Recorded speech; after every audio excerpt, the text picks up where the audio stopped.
Okay, guys, I'm here today with Craig Jones, Plácido. Huge honor for me. Guys, Craig's gonna just show an entire structure all about going like from front headlock to the back, what you should do against wrestlers. And today he's gonna show us here one of his favorite ways to do that, and I'm super excited to learn from him. So guys, obviously a lot of jiu-jitsu guys aren't very confident against wrestlers, but we need to remember that wrestlers don't have the same threats available that we have to suffer in jiu-jitsu. So a good example would be when a wrestler's in a front headlock, they don't have to worry about guillotines. So we could use submission threats from the front head to take the back. And then furthermore, in the instructional, we cover rear body lock.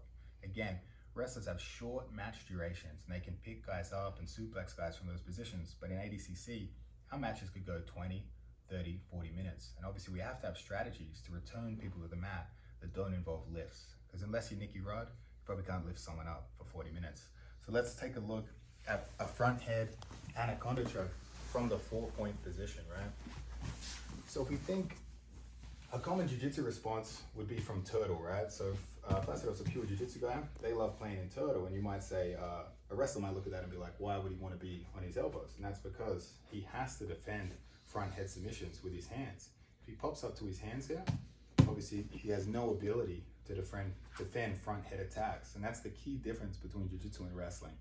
Jiu-jitsu guys like to be on the elbows to defend strangles. Wrestlers like to build high and get back to the feet. We can exploit these differences for submission threats, right? So a good example would be we have Placido on the front head and he pops up to a 4-point position. So knowing that Placido is going to come up to a 4-point position, we know we can exploit this, right? Because again, he has weight-bearing arms here. He cannot take a hand off the mat to defend a strangle, so we're free to attack the neck. Because again, if Placido returns to turtle, and I try to do this submission from here, which is going to be an anaconda, Placido's going to hand fight. He's going to tie up my hands here, and we're going to have a battle on our hands. But again, when he 4 points, he minimizes his ability to hand fight. What we can do from here is we can use a knee to block this arm and try to get this arm as close to the head as possible. And now when I have this block behind his elbow, minimizes his ability to bring that elbow wide to defend the anaconda. We had our hand on the elbow, both hands are gonna feed deep. We're gonna get as deep as possible before we secure this grip. Again, another luxury we have because the hands are preoccupied. So when we feed these hands deep, we're gonna pass the chin strap hand to the bicep of the elbow grip. We're gonna bring that around. We're gonna secure it here. The key to this finish is that we don't allow our opponent to hop over our left side here. If I'm relaxed when I fall down, Placido hops over, there's no way I'm gonna be able to finish the grip. So the key from here is ensuring that Placido either lands within our closed guard or at least we take a left leg high.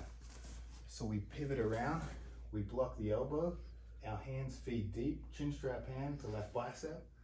We pummel that around, we reach as high as we can without jeopardizing our bicep grip. And as I fall, I start to secure a closed guard position. And then we can rotate to get a strangle finish. Man, that's amazing. Oh, that's amazing. And then, Craig, so you always think about the submission, but also keep in mind that you can go to the back as well, right? Especially when the guy is the wrestler and the... Yeah, what would you do there if you feel like that the submission is... You're not going to be able to finish the submission? Like, is there any other option from there? The biggest hurdle to me from the 4-point position would be if Placido decided to return to turtle and bring his hands into the fight. And that might occur as we start reaching too deep there. If Placido returns to turtle, we can transfer our weight chest to back and start passing up to secure his back. But his ability to defend that strangle won't really exist while he remains on his hands. Got it. Yeah, and the Craig, and like guillotine, anaconda chokes, all those type. This is becoming like your trademark, right? I remember the last ADCC, you got 1 or 2 guys with it. Oh yeah, so I had a match against Mason Fowler, and I was able to secure an arm in guillotine off a shot. And I think as jiu-jitsu athletes now, we need to have really threatening front head attacks just to keep the wrestlers at bay. At least make them second guess their shots. Got it. No, man, that's amazing. Yeah, so guys, Craig just shot this entire instructional all about how to go like from front headlock to the back or to finish from the front headlock. And it's going to be at bjjfanatics.com soon, so make sure to check that out. And maybe by the time you're watching, it's already there. So thanks so much, Craig. Thank you. Please help me out to grow my YouTube channel. Just click subscribe. And to watch more videos, just click under see more videos. I hope you enjoyed.